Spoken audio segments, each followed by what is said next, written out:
성남 지역의 폭력 조직이 민주당 이재명 대선 후보에게 뇌물을 줬다는 주장과 관련해 돈 전달을 지시했다는 의혹을 받고 있는 사람이 이준석 전 코마트레이드 대표입니다. 그러나 이준석 씨는 사실이 아니라며 직접 반박하고 나섰습니다.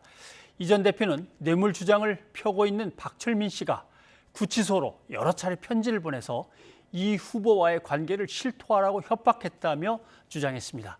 뉴스가 있는 저녁 제작진이 이 편지를 입수했습니다. 안기령 앵커와 자세히 알아보도록 하겠습니다. 안기령 앵커. 예, 먼저 박철민 씨가 이준석 전 대표에게 보냈다는 편지부터 한번 살펴보죠. 이 전 대표는 뇌물 주장을 펴고 있는 박 씨가 자신이 수감 생활을 하던 구치소로 여러 차례 편지를 보냈다고 말했습니다. 뉴스가 있는 저녁 제작진이 이 박 씨가 보냈다는 편지들을 입수했는데요. 편지는 박 씨가 직접 구치소로 보내거나 박 씨의 변호인을 통해 이 전 대표의 변호인에게 건네진 것으로 전해졌습니다. 내용을 살펴보면 먼저 박 씨는 이 전 대표를 형님 또는 회장님으로 부르며 친분을 나타냈는데요. 그러면서 이 전 대표에게 여러 번에 걸쳐 이재명 후보와의 관계를 폭로하라고 종용했습니다. 국민의힘 대선 후보를 직접 만났다고 쓰는가 하면 윤석열 후보가 도와줄 것이라는 주장을 폈고요. 또 이 전 대표가 보석으로 풀려난 뒤에는 국민의힘 검증팀이라는 표현을 써가면서 보석이 취소될 가능성이 크다. 시간을 지체하면 선택의 폭이 좁아진다는 경고를 하기도 했습니다. 네. 그런데 이렇게 압박을 받아온 이 전 대표가 직접 라디오 인터뷰를 했죠? 라디오 인터뷰를 통해 이 전 대표는 박 씨가 지난 8월부터 구치소로 편지를 보냈다고 말했는데요. 하지만 자신은 박 씨를 알지도 만난 적도 없고 박 씨는 자신의 회사 직원 또한 아니었다고 지적했습니다. 이 전 대표의 발언 들어보시죠. 개인적인 친분이 없고요.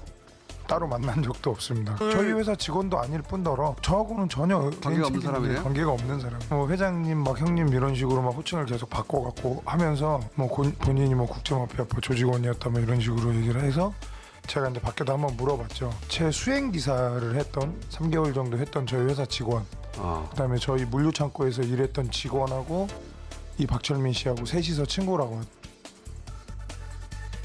이 전 대표는 특히 박 씨가 10억 원을 줄 테니 이 후보와 관련된 허위 제보를 부탁했다고 주장했습니다.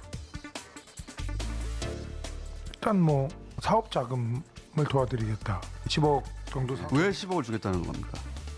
있지도 않는 이재명 지사님 비의 사실을 공익 제보를 해줘라. 10억을 주고 보석해주고 감형해주고. 그래서 답장을 안 하셨어요? 저는 한 번도 어떤 식으로든지 이 사람하고 연락을 한 적은 없습니다. 앞서 국민의힘 김용판 의원이 국정감사장에서 공개한 가짜 뇌물 사진에 대해서도 설명했습니다. 이 전 대표는 박 씨에게 한 번도 답장을 보낸 적이 없는데도 이 박 씨가 마치 자신의 지시로 폭로한 것처럼 편지를 보내기도 했다고 지적했는데요. 이 전 대표는 박 씨에게 받은 편지들을 모두 경찰에 제출했다고 덧붙였습니다. 네. 그러면 박 씨가 거푸 주장한 게 모두 사실과 다르다는 게 이제 의혹으로 또 제기되는 건데 박 씨 측의 입장은 어떤 겁니까? 박 씨는 현재 구치소에 수감 중이어서 직접 입장을 들을 수는 없었고요. 대신 뉴스가 있는 저녁 제작진이 박 씨의 부친과 연락을 했습니다. 이 박 씨의 부친인 박용승 씨는 성남시 의원을 지냈고 현재는 국민의힘 성남수정구 당협위원회 청년위원장을 맡고 있는데요. 박 씨는 아들이 이 전 대표에게 편지를 보낸 것은 인정했습니다. 그러면서 아들을 모른다는 이 전 대표의 주장은 말이 안 되는 이야기라며 모든 자료를 공개할 예정이라고 반박했습니다. 이준석 씨는 이제 방송에 나와서 전혀 일면식이 없는 사람이라고 말씀하셨는데 그건 말이 안 되죠. 곧 기자회견을 아마 할 거예요. 그 장영하 변호사가 박철민이가 갖고 있는 그 모든 자료를 다 공개할 거예요. 현재 이 전 대표가 박 씨 부자와 김용판 의원, 장영하 변호사 등을 명예훼손 등의 혐의로 고소하며 경찰이 수사에 나섰는데요. 여기에다 이 전 대표가 과거 검찰이 이 후보의 비리를 제보하라고 압박했다는 주장을 펴자 윤석열 후보의 측근인 한동훈 법무연수원 부원장은 사실이 아니라고 반박하고 나서 논란은 더 확대되고 있습니다. 뉴스가 있는 저녁 안기령입니다.